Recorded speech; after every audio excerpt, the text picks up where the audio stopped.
Hi, everyone.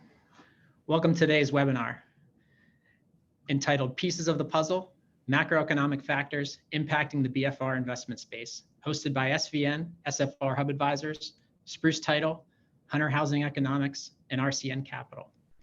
I'm excited to be here today, moderating today's panel. My name is Jonathan Gearhart, Head of Sales at Spruce. Spruce is a tech-forward national title and closing company focused on reducing the friction in real estate transactions across the country, making them more automated, standardized, and predictable. We engage with ambitious companies across the real estate spectrum with a key focus on SFR, investors, and the lenders that support them. Today, we have three great panelists joining us. Mark Peterson of SVN, SFRhub Advisors, Brad Hunter of Hunter Housing Economics, and Tim Herridge of RCN Capital. From here, I'll pass it over to each panelist, Mark, Brad, and Tim, to give quick introductions about themselves before we dive deeper into presentation and the conversation to follow. Mark, if you don't mind starting us off. Thanks, Jonathan. Mark Peterson. I'm the Director of Build for Rent at SVN SFRhub Advisors. We're a commercial brokerage based in Phoenix, but operate nationwide. The only asset class we interact with are portfolios of rental homes, and I run the new home Build for Rent division of that, which really means we consult with builders and developers to help them structure communities and optimize floor plans from a rental perspective, NOI perspective. And then we work with investors to help them both acquire communities as well as figure out the difference in modeling a BFR community or portfolio as compared to, say, multifamily. And Brad. Brad Hunter. I'm the founder of Hunter Housing Economics. We're a market research and feasibility study firm. We do site-specific studies all over the country. About 90% of our work these days is on build for rent. We've done studies in Colorado, Minnesota, all the Texas markets, all the Carolinas, Florida, all over. So we basically get paid to answer questions like we're going to discuss today about what are the risks and what are the opportunities for build for rent in specific locations. Excellent. Thank you. And last but certainly not least, Tim, go ahead. Hey, Tim Herridge, Executive Director of RCN Capital. RCN, we're a nationwide private lender. We focus on fix and flip, long-term rental, and ground-up construction lending for single-family, multifamily, and mixed-use properties. Happy to be here today. We think of ourselves as a partner in every transaction we're a part of, and we really like venues like this where we can add value. Excellent. Thanks for that. One quick reminder before Brad moves on to a few slides. To those listening in, please don't hesitate to ask questions throughout our time today. We'll definitely answer as many as we possibly can before we adjourn. So with that, Brad, would love to hear what you have to say. Great. Well, I'll just try to set the stage. There's a lot to talk about, and I don't want to take up too much time. So I'll just try to stick to about 5 or 6 minutes just to give a quick overview. And I get a lot of questions these days, as you can imagine, about what's going on with the economy. How does that impact our build for rent deal? And, it's not a no-brainer. I've been saying that for a couple of years now. There are risks with build for rent. And the primary ones are ones that I jotted down here. Everyone's going to have their own list, but I put recession near the top. But I tell you, the one that I get the most questions about are rent levels and growth. What are the rents going to be on my project? And in every study that we do, we look at 4 local indicators to predict rents. I call it our 4-spoke methodology. I'll explain a little bit more of that in a minute. Depth of the market, excess competition, that with the headlines about how much money is going into this space, there's worry that there's too much supply being brought to the market, but there absolutely is not, and we'll get into that as well. Again, the rent levels and rent escalation rates are key questions. It really boils down to what are the rents going to be when my project opens? And then the corollary to that is how deep is the demand for build for rent? So again, we think about it as, according to these 4 indicators at a local level, SFR rents, which you have to adjust. You can't just use them right out of the box. You got to adjust for location, size of lot, condition of the home, age of the home, and then build for rent comps, if there are any. I'd say in half the studies we do, or at least half, there are no build for rent comps in the area. So you have to rely on the other spokes here. Multifamily, especially if you're doing horizontal multifamily or townhomes, very important to understand the competitive environment for the apartments. But even for full-size single-family development, you want to know what the rent trends are and what the occupancy rate trends are. And then the fourth spoke is for sale homes. What would I have to pay on a monthly ownership basis to own a home in that area? So we always look at that as well, and I recommend that everybody do some combination of these analytics when you're trying to analyze what the rents can be as of today. And then we also overlay some survey work on top of that. But so talking about the rents some more, some people that are out there saying that rent growth is about to go negative. My analysis says no. Build for rent renters are advancing in their careers. Most of them being millennials, they are seeing income growth of 7 to 11% a year, many of them up 15% on an annual basis. They're at that age where they're starting to move up in quantum leaps in their career. In 19 of the last 20 built for rent studies we completed, we arrived at escalation projections of above 5% for the next 2 years, some 6 to 6.5%, lower than that in California, of course. Renters' earnings are rising fast, like we just talked about. You have constrained supply and pent-up demand. We're nowhere near at a national aggregate level overbuilding yet. We still have to watch that at the local level going forward. But this 5 to 6% rate of escalation is still a dramatic slowdown versus the 15% escalations we were seeing in the last year or so. And I'll just add too that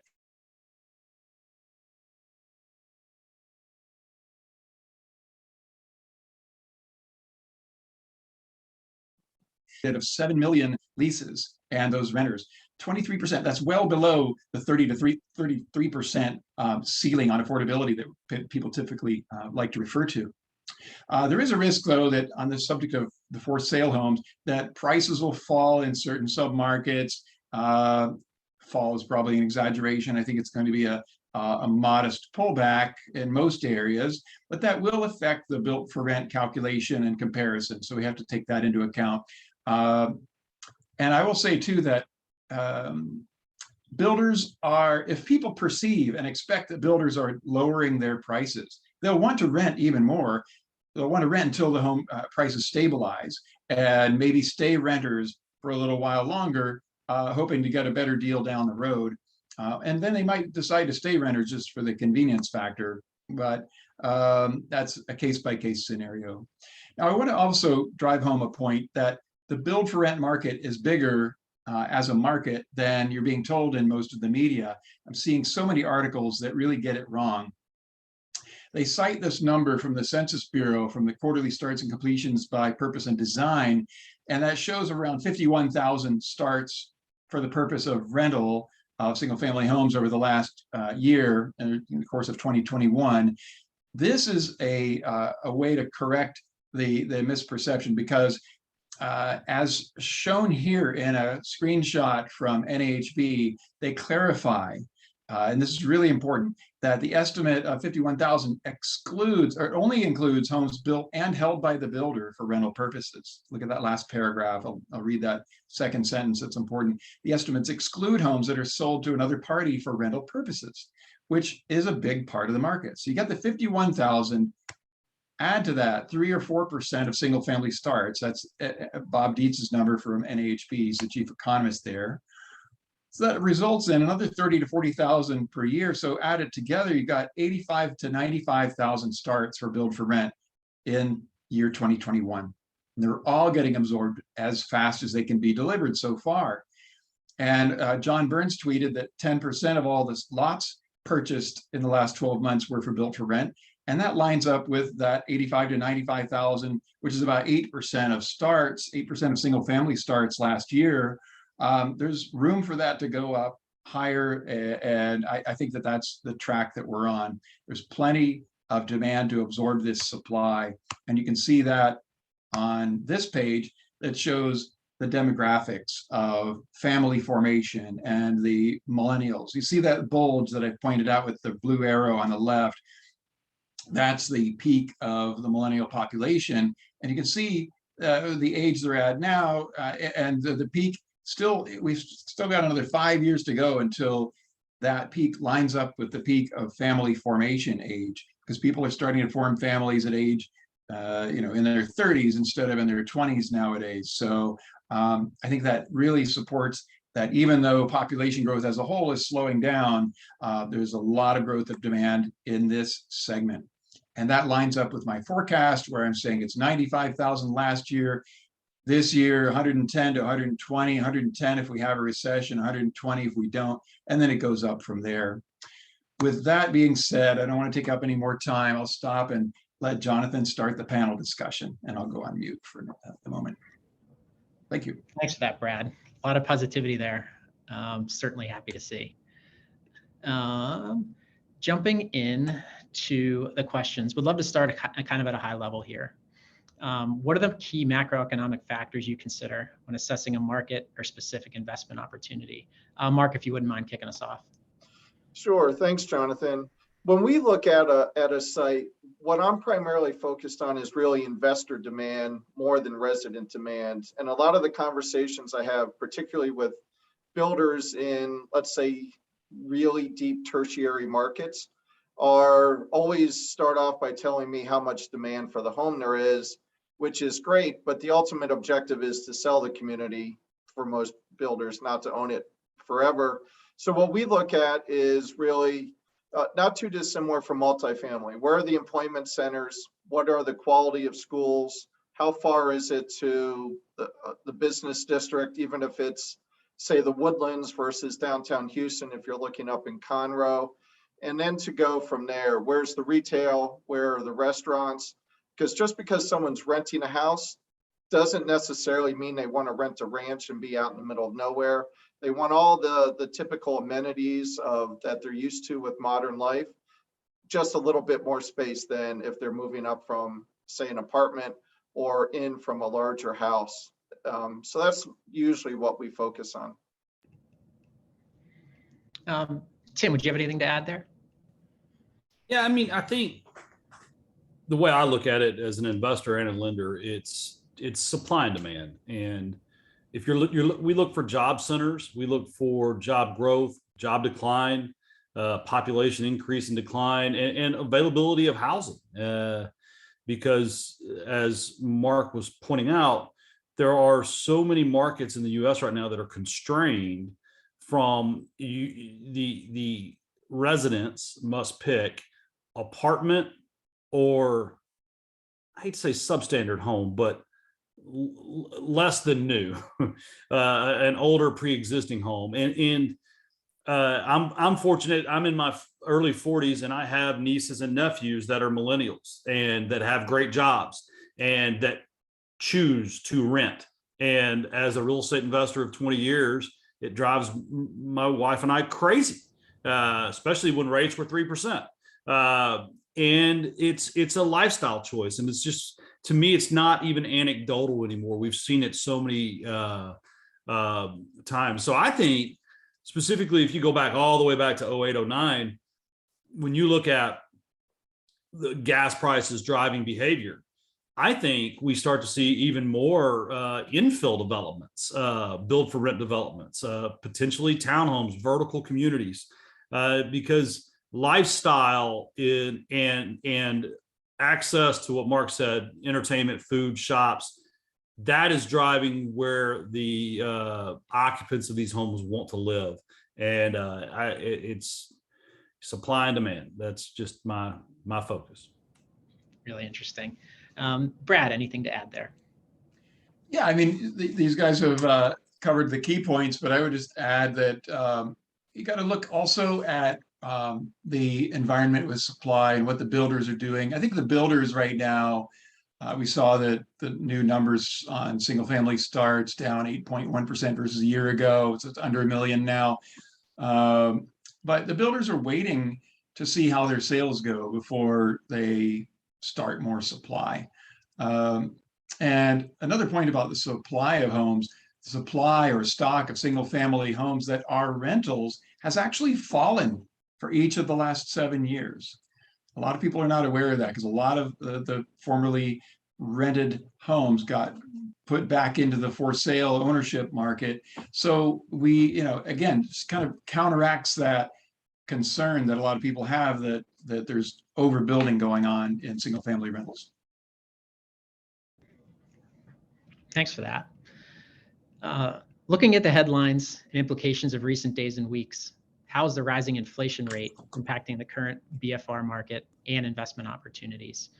Tim, if you wouldn't mind kicking us off this time. Well, yeah, I mean, that's a great question. 7 days away from the next FOMC meeting, right? So interest rates in the week of June 23rd, the 30-year fixed rate mortgage hit a peak that we had not seen since it was June of 2009.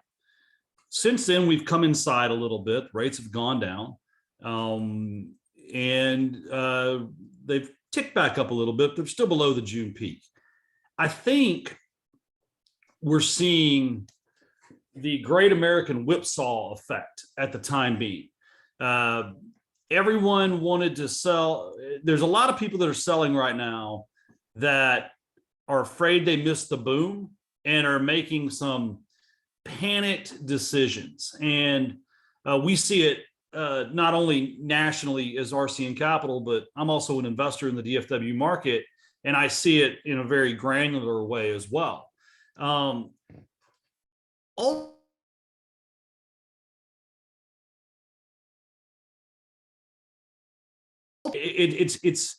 There's just not enough to go around, and net new listings in the month of June was below the net new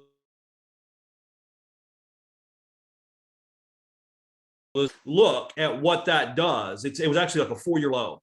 So when you look at what that does to the absorption rate of housing, it makes, I think, an artificial support for for prices where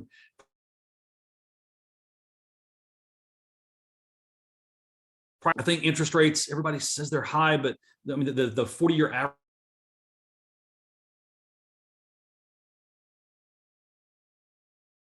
right now we're at 5.5, so it's not really high. I think volatility sums up my entire view on everything from inflation to politics to the housing market.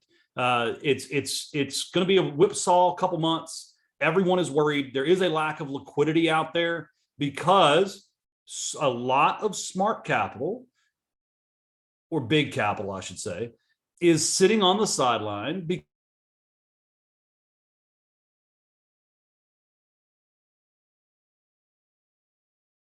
Why not? So I think we're seeing a lot less. We're nearing an all-time low in inventory.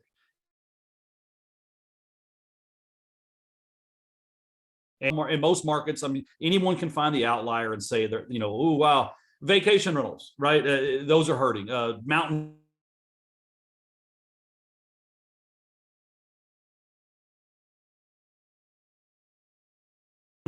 That was back to your question. Inflation is not going to erase the 3 basic necessities of human life: food, water, and shelter. And if interest rates are high and supply is constrained, I just don't see us being overbuilt in any market segment in the coming decade. Thanks for that, Tim. Mark, anything to add? I think I agree a lot with Tim. I think the Fed is going to be pushed to move interest rates higher to try to tame inflation, which I think will have an interesting effect since some of the inflation is out of their control. It's not an interest rate and monetary policy issue in my mind. And as more people, and this is really going to hit more on interest rates, but as more people are pushed out or can't afford a new house, they start renting. So we expect there to be more renters, which should drive some of the rental rates, which is going to have a perverse or inverse effect of the desired effect of raising interest rates and inflation by driving inflation higher. So I think it'll be interesting. There's definitely a lot of, most of the questions I get from builders, developers I haven't spoken to in a while, is basically this question interplaying with interest rates and what that's doing to pricing and the feasibility of their project or portfolio. And Brad. Well, I would say I like what Tim said about the panic decision making. There's psychology that's at work here, and the psychology that I'm noticing, even just anecdotally, is that a lot of would-be home buyers are indignant. They're just indignant. It's almost like a personal affront. Like, I am not going to pay $30,000 more for that house that I was looking at, 5 months ago. And, that's probably a low estimate. But so I think to a degree, people have to get over that shock, because affordability is still not that bad, like Tim said. And so prices really don't have to fall much, I think. And builders hate lowering prices, by the way, because they create a trap for themselves where it kills their sales. If they're lowering prices and the market thinks they're lowering prices, they're going to wait. And that just feeds back into the rental thesis. Excellent, thank you. From here, I'd like to dig into interest rates, regulation and legislation updates. Brad, do you have a thought here? I know coming right back to you, but hope that's okay. Yeah, that's fine. I mean, interest rates, there are two effects of the increase in interest rates on the built for rent business. First, there's the cost of capital being higher. And you have to compare that now to the cap rate. The cap rates have gone higher. It's not 4 or sub 4 anymore. It's 4, 5 and a quarter, 5.5. But that delta is now going to kill some of the marginal built to rent deals. So everyone's going to sharpen their pencil, really be very careful about the due diligence, making sure that the market demand is going to be there and that it's going to be, the rents are going to be where they need them to be for the deal to pencil. And then the second effect is it's going to push more would-be buyers to rent instead. It's just an affordability issue. It's an issue of monthly payment, and it's already more expensive to own on a monthly basis than it is to rent, just by and large, comparing similar types of houses. And even more so now that mortgage rates are higher.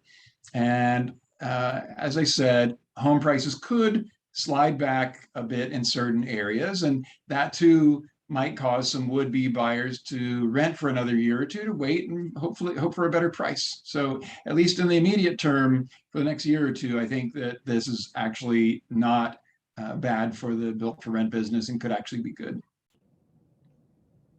Gotcha. Mark, would you mind chiming in? Yeah, interest rates, I think, are going to have an interesting effect. Looking back pre-pandemic, before it all started, build for rent and some of the communities we were brokering, if I could broker those or bring them to market now at the same projected returns, they'd be gone within a half hour. Whereas build for rent was so niche and so misunderstood or not understood at all. Back then, it was a very hard sale.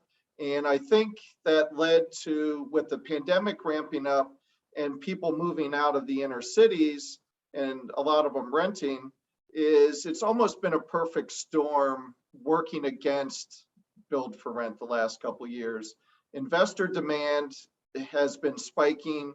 Huge amounts of debt and equity are stacked up to acquire it, at the same time as builders couldn't build fast enough for the for sale market, and they didn't have to price the house until CO, so why would you? And most investors, if you're buying a whole community, want to have an idea of what the price is on that 200 homes before CO. And so that's been interesting. And then the last couple of years, again, since there was no such thing as standing inventory, we talked to public builders and they would have 3 houses across the entire country. They used to have 3 houses in any given subdivision. We are now hearing on a fairly regular basis from some of the builders who were avowed to not sell to investors of wanting to explore build for rent again. So I think as the standing inventory starts stacking back up or cancellations start accumulating because of the affordability that's been discussed. I think that will be great for the supply. Totally agree on some of the projects that we've seen over the last couple of years. Highly questionable about both location and pricing. And I think some of that's going to be reevaluated and probably washed out, probably get retraded a couple times, and then it'll make sense. And so I think finally some of the equity, especially the smarter equity working with sponsors, is really going to be able to start selecting build for rent communities instead of offering them the few projects that are available. And then totally agree with Brad, as interest rates go up, even though, as was discussed, they're still near historic lows, but for the last few years, I remember growing up, my parents paid 18%, and that wasn't even a hard money loan. That was just from the bank down the street. So 6% would have been nearly free money comparatively back then. So rent should just, at least the demand, even if the absolute amount starts to slow down of monthly rent, I don't think the demand is in danger of slowing down in the immediate future. I just don't see builders being able to build their way through, whether it's multifamily or traditional builders, to meet some of the supply shortages I've read about. Tim, I feel like you've shared maybe some of your opinions here already, but anything else you'd like to add?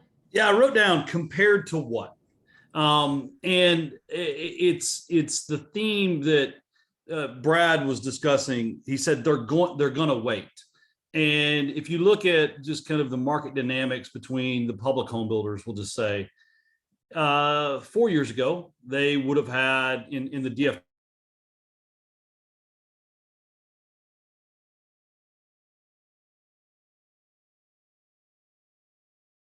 sell them a custom build job. In I'd say the height of the pandemic era real estate market, like Brad said, in Mark too, there were no spec homes, and they would build it, get the CO, and then tell everyone the line forms to the right, and just parade them through on a Saturday. And now, the reason permits are so far down is that even if they see a 10% reduction in their net P&L per unit, they're still up 20% year over year. And that's what people are it's compared to what? I believe interest rates will continue to go up to get to the point of the question. I believe that we're going to have to wait, like Mark was talking about, a little longer than a half an hour to sell some inventory. Someone in a mastermind I was at recently said the Boise, Idaho market was going to SHIT, and I said, oh my gosh. And I went and researched it, and days on the market had gone from 7 to 12. So I think there'll be opportunity, number one, from panic and ignorant behavior that's mainly driven from experiences of the last 24 months versus the last 50 years of well-documented real estate cycles and behaviors. Could create opportunity for a lot of us. And ultimately, in the build for rent space, the biggest driver is going to be cap rates, and cap rates are heavily influenced by interest rates. So I think if you're on the call and you have the ability maybe to look at net yield or putting a little more equity at play, people are going to have to pay attention to their capital stack. You can't over leverage these things when interest rates are higher than cap rates. Okay. Moving on to supply chain issues and costs of impacting construction and operation. What are you all witnessing? Tim, if you don't mind, I'll throw it right back to you. Yeah, I mean, at the end of the day, steel, engineered wood, and manual labor seem to be the issues. Those are the issues I am experiencing on the ground with my remodel projects. Most regular lumber has kind of eased up. You can get it when you need it. We're still having issues getting some LVLs, some other engineered wood products. Windows are still a bit of a bear unless you just go by the standard size. And labor, there's serious labor constraints in this market. I asked a gentleman very high up at DR Horton about this, and he mentioned that that's one of the reasons they're building one-story homes now versus a lot of two stories. It's less materials and less labor, right? And so they have the allocated land, so they're just building on the land and turning high volumes. And I recently was comparing dollar per square foot build cost in Colorado against the Denver metro area against the DFW metro area. And historically, you could always build for less in DFW just because we had such a broad pool of affordable labor. And it's actually flipped. Now building replacement cost, there are a lot of builders building cheaper in Colorado than in DFW, which to me, labor is probably one of the most difficult portions.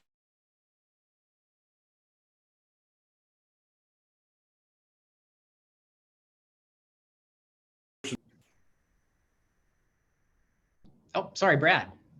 Oh, sure. Yeah, I want to also say on the supply chain issue, I think that build for rent is kind of an incubator or proving ground for some of the new technologies like cold formed steel and modular housing construction methods. And I'd be curious just to watch and see how those things start to get more traction. And I think that may be something that we'll see that'll ease some of the lumber and other materials shortages. And Mark. Yeah, we're seeing one with the builders we've spoken to, they've never seen their lumber prices moderate as fast or as much as lumber futures have. And generally whatever savings, which makes for interesting if you're tying a purchase contract, a forward commitment purchase contract, so the builder is protected against certain commodities. Generally, it has to be an objective index that it's tied to, which has almost no real relationship to the price they're going to pay. So that becomes interesting once they actually start writing checks. And then any savings in lumber that they are seeing, they're spending more on, as Tim said, windows or garage doors. And the labor issue is interesting. It's not just the builders who don't have the labor, it's the municipalities trying to get projects approved, inspected, and through the whole process is adding considerable time, considerable expense, and really at a time when most of the country is saying we need more housing, builders will build it if there's a way to build it. And so is there a solution to the inspection? If you're only going to get 2 houses inspected under a build for rent project, I want 15 inspected every month. We have to keep going. We're not going to sit here for 2 weeks waiting for someone to come inspect before the builder can start on the next phase of the house. So that's been very interesting. The early days of the pandemic, I was speaking with one of the public builders, and they had a 200 lot subdivision finished sitting on the ground outside of Atlanta. They've been waiting over a month for final inspections before they could even start to build. And so that's the kind of thing that everyone blames. All right, framing is more expensive and plumbing and all that, but it's just the sitting there waiting because capital's going to get paid some way, and the longer it takes, the more they're going to get paid. Gotcha. Thanks, everyone. Switching gears over to demographics, what are you all keeping top of mind in regards to current rent growth, employment trends, ownership versus rental trends, and anything else you might have in mind? Tim, if you wouldn't mind kicking us off. Yeah, I'll speak to my personal rental portfolio first. We've talked to our property manager a lot about looking at 3-year incomes. It's a internal personal thing that we have. A lot of people have made a lot of extra money over the last couple of years or gotten new jobs. And so we're really just trying to do kind of a 3-year averaging when making sure they can afford the rent. Because if you talk to business owners, a lot of people have had to hire people at wages that they didn't feel comfortable with just to get people in a seat. And I think the trend you'll start to see will be businesses looking. I was talking to a banker the other day. They've got 5 people at $35 an hour doing a job that they think is really $150 an hour function for the entire department. So he's looking at a way to cut one seat out of the department and maintain the same productivity. And I think, and so when I look at it, for me, I want to see how long someone's been at a job, and I want to see what their income's been like. Because if they're making, say, 50% more now than they were 2 years ago, there could be some collections risk coming out of that on the back end of what will be some sort of recession or job loss environment that we're starting to see already. Brad. Yeah, in terms of demographics, I think this is a big factor. And you have your move down empty nesters, but so much of the demand is driven by millennials who are, like I said before, starting families. And as they have children, guess what? They have outgrown apartment living to some degree. You can get a 3-bedroom apartment, but it doesn't have a yard. Sort of single family home in a suburban area with a yard and parks nearby and other kids in the area, plus a place for the dog to run around. And millennials have dogs at a higher rate than other people. So that's another part of the demographics too. And to put a number on it, the most recent data quoted from the Harvard Joint Center study that just came out, they were citing 1.6 million new households per year being formed as of the latest data. Now it's probably slowing down now that the economy is slowing because people are going to double up more, take roommates, move back in with parents or relatives. But nonetheless, even if 1.6 million slows down to 1.2 million, you take the 1.2 million and you add the typical 300,000 a year for replacement demand for demolitions and condemnations, and then you add second home demand after that, you're still way ahead of where housing starts are likely to be. So again, pent up demand, and a lot of that demand is going to be served by the built for rent business. The home builders, by and large, have not addressed the needs of starter families in this whole cycle since the end of the great financial crisis. And so the build for rent industry has come along and said, okay, we're going to do our part to increase the supply of housing in the market. And by the way, we have the capacity to address those young families a lot more than the national home builders. D.R. Horton is an exception. They've done a good job of trying to bring starter homes into the market, keep them affordable, but this is where the build for rent sector starts to shine. So I think that the percentage of single family starts that are going to be for rent is going to go way up from here.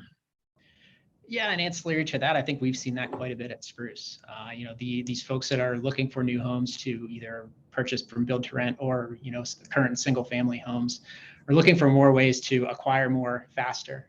So there's been a ton of talk, especially recently with the interest rate environment going up a little bit and folks taking a little bit of a breath. Are there ways to innovate? Are there platforms out there that can help them do this better, find homes, acquire them faster? And we've been fortunate enough to play a key role in that. So, and I'll pause there and Mark, I'll let you add to the discussion. Yeah, I think to further what Brad was saying, when I speak, especially the first couple times with one of the larger builders, is what build for rent allows. And so when I'm talking about build for rent, it's the individual tax parcel per unit, 50 to 250 houses, not individual houses in a subdivision per se, is that scale, and an institutional buyer investor really allows a rollback to the single family house that existed maybe 20 years ago with modern finishes. It's going to be smaller. We're going to try to push density on smaller lots. I don't want lot creep I really don't want 60-foot wide lots unless we're putting duplexes on them. And so if we can get 40-foot wide lots, if we could do 22, 25-foot wide townhomes, because it's really the garage, the yard, and some space that's the main driver for build for rent these days. And that market was being nearly wholly missed on the new for sale building as well as multifamily. And by bringing the big investors in, looking at it more long term, they can front the cost and help with the cost to amortize that out over time. Whereas Mark, as a home buyer, I don't want to spend as much for a 1,500 square foot 3-2 on a 40-foot that I would have to spend for a 1,700 square foot, 1,800 square foot 4-2.5 on a 50-foot wide lot, which is probably what the builder wanted to sell. And they haven't. A lot of the conversation we have is trying to get builders to understand that a whole community of build for rent is a fundamentally different product and different efficiencies for them if it's scheduled right. And by that, floor plans, the number of floor plans that are used, elevations and all that, to allow that kind of the supply of entry level houses without the need for a big down payment anymore, even though I know you can get 5% and lower payments now. But I think as all of that, we don't see any meaningful correction coming to rent. We are putting in slower increases or lower increases, which we never did run in any of our projections, say the 22% that large parts of Florida have been experiencing, or Phoenix. That just made everything, numbers go kind of wacky at that time and become unbelievable. So we largely reverted to the historical norm during the pandemic and never priced in, which gave the investors a huge benefit, but it also protected some of the downside.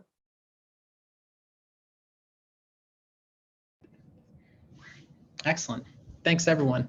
Have a few kind of pointed questions for each one of you I wanted to run through, and then we can see what questions have come through while we've been chatting. But Brad, if you don't mind, I'd like to start with you. Some economists are predicting a recession. What impact would a recession have on build for rent and build to rent? So a couple of things come to mind. On one hand, if there's a recession, people are going to be more insecure about their jobs and their incomes and bonuses and so on. So that will make them somewhat more afraid to make a big financial commitment like buying a house. So it may actually drive them more into the ownership camp, into the rentership camp. So that could, in a sense, be a boon for built for rent. However, the other more sinister side of that is that we could see households doubling up more. You could see people saying, I'm so insecure about my income, or I've lost my job and I need to have a roommate to be able to make ends meet. And so, but I built that into my forecast that I was talking to you about a minute ago on the household formation rates going from 1.6 million, which is a blistering pace, down to 1.2, even if it's 1.1 million or 1 million, which would be a extreme drop. Then I think there's still adequate demand. Gotcha. Thanks, Tim. One I wanted to send your way. Why are rates coming down when the Fed is still going up? Well, I think everything operates off of a spread, and if you look at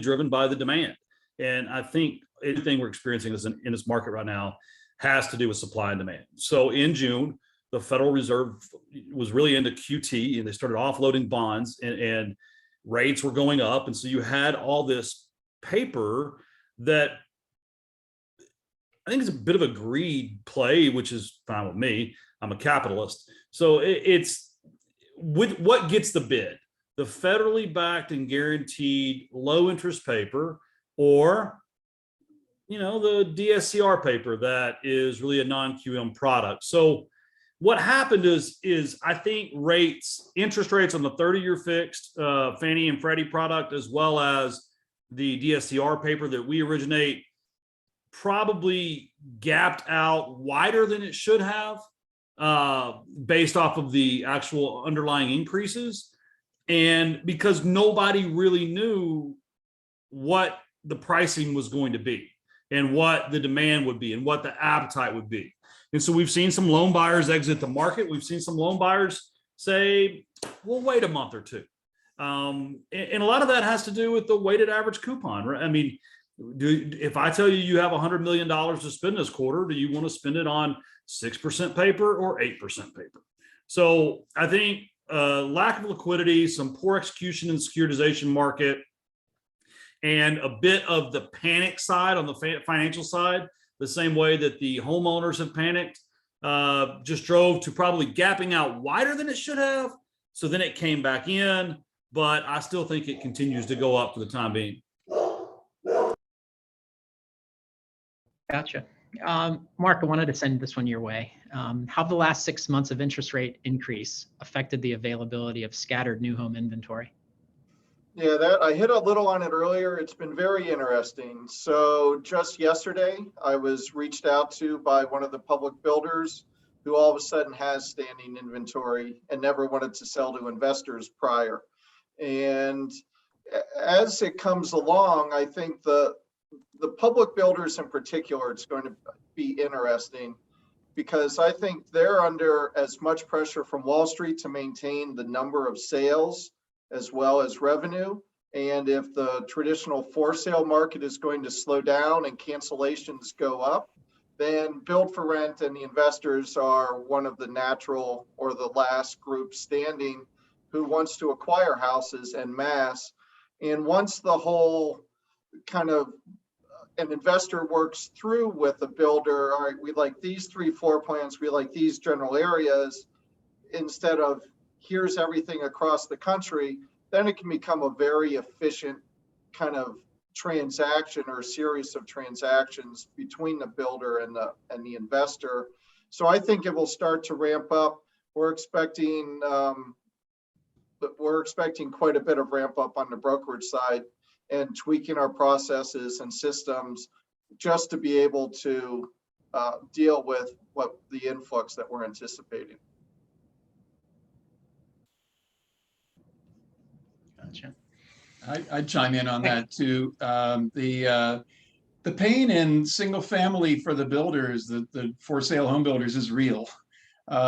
Concessions all over the place. They are lowering prices in many markets, and standing inventory is starting to accumulate because of cancellations or because they just got a little bit ahead of demand, trying to kind of catch up after the kind of surprise surge of demand from COVID. And that does create an opportunity, like Mark was talking about. It creates an opportunity for people to scoop up some housing supply that they can turn into rentals. But I want to also add that I think that a pure build for rent play, a whole purpose-built cohesive community, is going to get a premium even over the rents that you can get that are more scattered on these scattered homes that they're picking up from the individual home builders. Because you have this cohesiveness, you have more of a feeling that everyone around you is also a renter. You have a feeling that this is a cohesive community that's all professionally managed by the same group that will be attentive whenever something breaks in the house and that type of thing. So I think it's an interesting phenomenon, and it bears a lot of watching, because I think there's going to be a lot of twists and turns in the months ahead. And if I could follow up on that, I think not just the scattered inventory, but a lot of the builders went very long on land options and forward contracts that are now reassessing the need for those. And so maybe they no longer need them from a traditional for sale perspective, but they might make great build for rent communities. The whole communities, we totally agree with Brad on the premiums for a whole community versus scattered homes. And so that could be a way, in addition to standing inventory and cancellations, for builders to follow through with the contracts, the land contracts, build through the community, have a buyer already lined up, ready to transact at CO, and maintain their sales pace and keep everybody in their organization doing what they've geared up to do instead of unraveling a lot of it. Agreed. That's going to happen. And the BFR industry has been starved for land. That's been the major constraint that's kept the numbers from going higher than they already are.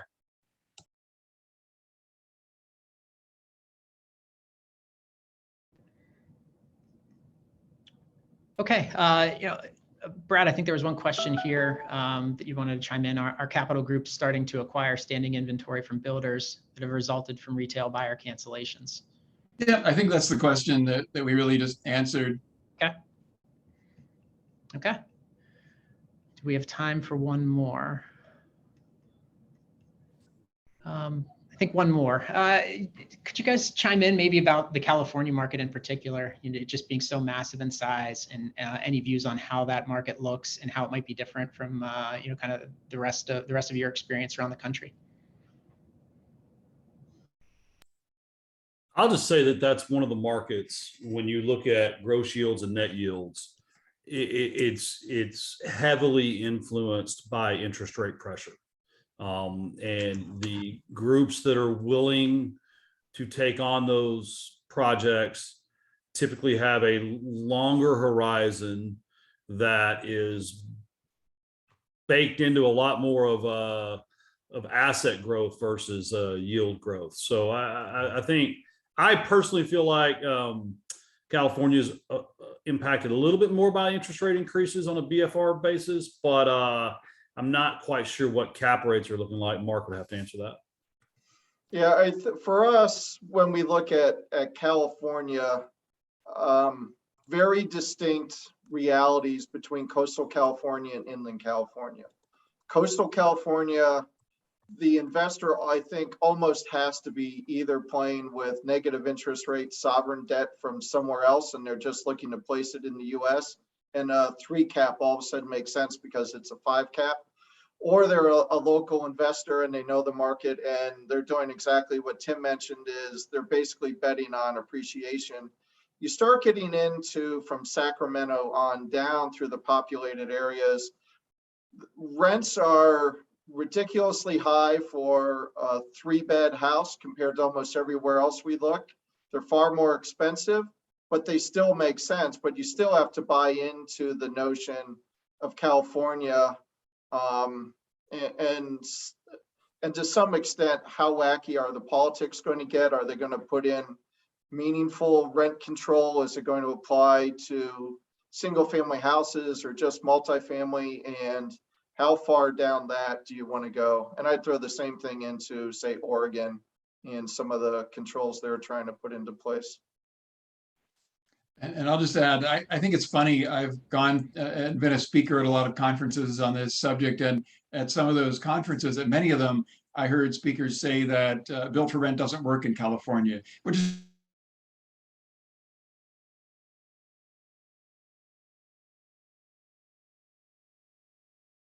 just coming from our experience, getting more calls now from California built for rent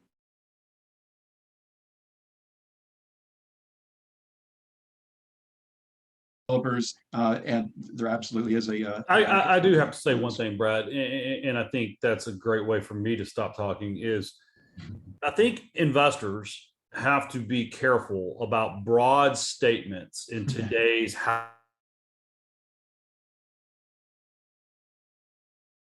Percentages are going to be very misleading, and broad statements or categories will be tricky.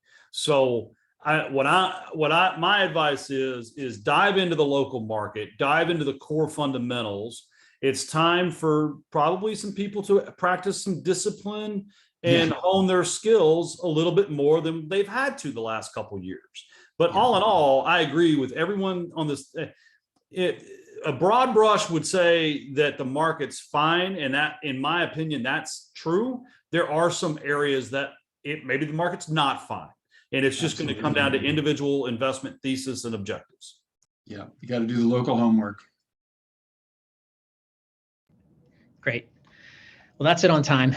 Thanks so much, everyone. To Mark Peterson, to Brad Hunter, to Tim Harridge. Thank you all for joining. My pleasure to be here. Jonathan Gerhardt, again, head of sales at Spruce National Title and Settlement. Look forward to coming at you at one of these here in the near term. Thanks. Take care, everyone. Great job, Jonathan. Thank you.